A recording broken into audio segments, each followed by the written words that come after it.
قارون حضرت موسیٰ کا قریبی رشتہ دار تھا، پہلے تو آسمانی کتابیں جانتا تھا، سمجھتا تھا، نیک تھا، لیکن پھر اللہ نے اسے دولت عطا کر دی۔ دولت سب کے لیے اچھی نہیں ہوتی، کچھ لوگ نہیں ہضم کر پاتے۔ ایک حدیث پاک ہے، نبی کریم علیہ السلام نے فرمایا اگر اللہ کچھ لوگوں کو دولت دے دے تو وہ سرکش ہو جائے۔ ہاں، کچھ لوگ ایسے ہیں جن کے پاس اگر دولت ہو تو عیاش ہو جائے، جانے وہ کیا کچھ کر ڈالے۔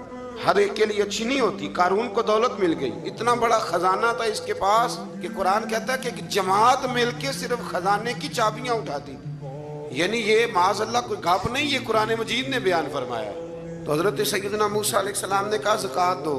زکوٰۃ کے معاملے میں لوگ حیل و حجت سے کام لیتے ہیں، غریب ہو جاتے ہیں، اور کچھ ایسے ہیں جو مسائل جاننے لگ گئے ہیں تو اب انہوں نے اور معاملات کرنے شروع کر دیے۔ اگر گھر کے اندر 10 تولے زیور پڑا ہے تو 5 تولے کا اماں کو مالک بنا دیا، 5 کو بیوی کو مالک بنا دیا، تاکہ 7.5 تولے کی کوئی بھی مالک نہ رہے۔ گنجائشیں نکالتے، زکوٰۃ سے بچتے۔ اللہ تبارک و تعالیٰ معاف کرے، بہانے بازی کرتے۔ اس کو کہا زکوٰۃ دو تو کہنے لگا آپ کی تو میرے مال پہ نظر ہے۔ آپ نے فرمایا تو بڑا بیوقوف ہے، مال تجھے اللہ نے دیا ہے نا، تو اللہ کے رستے میں دے، یہ کام ذرا مشکل ہے۔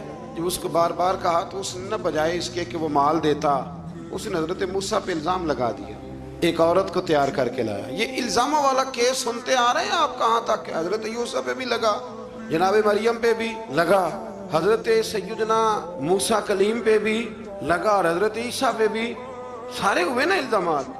آپ کیا بات کرتے ہیں؟ الزام لگانا، بہتان ترازی کرنا، اور ہمارے یہاں اچھی بات دیر سے پھیلتی ہے، بری خبر وہ جلدی پھیل جاتی ہے۔ ایک عورت کو تیار کر کے لایا معاذ اللہ تعالیٰ حضرت موسیٰ پر الزام لگانے کے لیے، اور جب وہ بی بی آپ کے سامنے لا کے کھڑی کی تو حضرت موسیٰ نے جلال فرمایا، فرمایا تجھے قسم ہے اللہ کی عزت کی، سچ سچ بتا معاملہ کیا ہے۔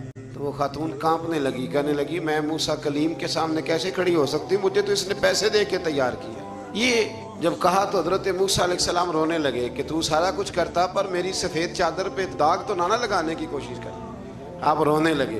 آپ یقین کریں لوگ تکلیف دیتے ہیں، بعضوں کا ایسی بات کرتے ہیں جس کا کوئی وجود نہیں ہوتا، اور آپ کو نہ کردہ گناہ کی سوال کا جواب دینا پڑ جائے، کتنی مشکل ہوتی ہے۔ یعنی جو کام آپ نے کیا نہیں، اگر اس کا آپ سے سوال پوچھا جائے تو کتنا مشکل اور کٹھن مرحلہ ہوتا ہے۔ تو یہ کچھ لوگ کر دیتے ہیں لیکن وہ سمجھتے نہیں، کہتے ہیں آپ حوصلہ کریں، آپ درویش ہیں۔ حضرت موسیٰ سے بڑا درویش کون ہوگا؟ کلیم تھے نا اللہ کے، بڑا جگرا ہے نا، لیکن رو پڑے، کہنے لگے تجھے ایسا نہیں کرنا چاہیے تھا، کہنے لگے اللہ اب اسے سزا دے۔